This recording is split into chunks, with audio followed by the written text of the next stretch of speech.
What's up, guys? Today in this video we're taking a look at this knife. This is an old traditional style knife that I found at an antique shop on a recent trip I went on.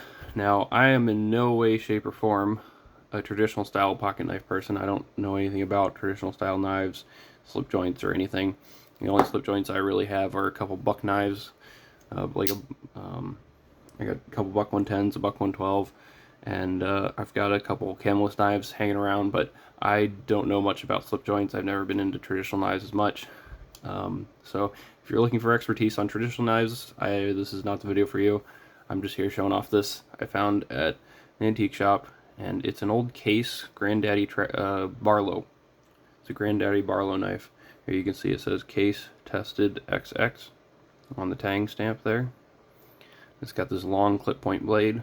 It's all pitted and rusted. I tried to take the rust off as much as I could, but you know, mostly just pitted now.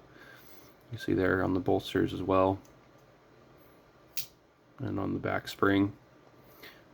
From what I've seen, case by themselves, they do a really good job making knives. Their fit and finish is usually really good, and they hold their value really well. So I picked this one up because I knew Case was a good brand and I wanted to check them out. I haven't really had a Case before, so it's a big knife. This is one of the bigger styles. Granddaddy Barlow, it's one of the bigger traditional style knives that are out there, from what I've found. You can see here it's got the back spring, but they did a good job actually making this flush with the scales.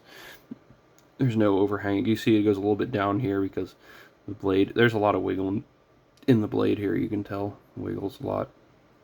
So the blade play is very there's a lot of blade play. And also on the back here you can see it's not even with the scales there, but for overall it's done really well. This back spring's nice and smooth, and I like these scales. The transition from the scales to the bolsters in particular are done really well. You can see it's smooth there. I like these scales a lot. They're like a bone scales on both sides, and I think it looks really nice. They did a good job with those. Maybe the pins could be a little bit better, but you know, this is an older example of what Case did in the past, and it's old. It's been used a lot. The back spring is a little bit weaker than what they are now, from what what I've seen. I've watched a couple videos on Case knives, and this one just seems to be a little bit lacking in the spring tension. I mean, here you can, like, you know, just flip it back and forth, but there is a half stop here. It's a pretty nice half stop. This is not really mushy or anything, and then it closes. But yep, just a traditional style pocket knife. Very simple design. This one's been used a whole lot. See, it's got the nail nick here.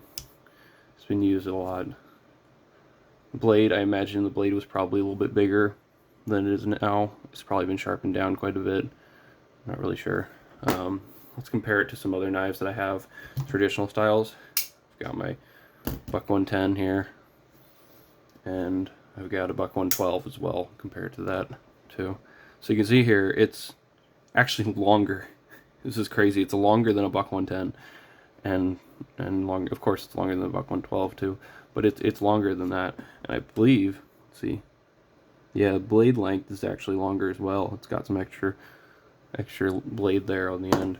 So yeah, this is a big knife. It's a big traditional. I thought the buck 110 was large, but this is a big knife. And I don't really collect traditional knives at all. Those are really like the only ones I have. I've got a few other cheaper ones hanging around, but yeah, yeah, it's a cool knife. And I like the bigger style traditional knives for some reason. They just, if it's a bigger style traditional knife, I'd be more interested in it than other smaller ones. I'll compare it to some other, you know, newer stuff, the Benchmade Bug Out and the Spyderco Paramilitary 2. So you can see here it's bigger than those two. It's really long and thin, but it's a cool knife. Definitely not. I mean, these were the knives that everybody used for the longest time up until fancy knives exploded into existence around, you know, 1980s to 1990s, all the way up until now. Before that, there really was just slip joints. That's kind of what there was. Maybe a few locking designs here and there, but mostly it was just slip joint knives, and they built America. So it's a pretty cool knife. Case knives are made in the USA, as well as buck knives are. So I thought this was a pretty cool find, so I picked it up. It's a pretty cool knife. That's all. Just wanted to show y'all this Granddaddy Barlow knife. It's pretty cool. I like the Barlow style. It's one of my favorite styles of the old traditional style knives that I've seen. All the old styles like the trappers and everything. It's one of my favorite of those styles that I've seen, and I haven't really done much research into it at all. I've just been looking around what's out there. So, yep, I like this knife. Let me know in the comments if you guys collect any traditional knives, what brands you like, what your favorite style is, and if you like case knives, let me know. I know a lot of people collect case knives, so just comment below.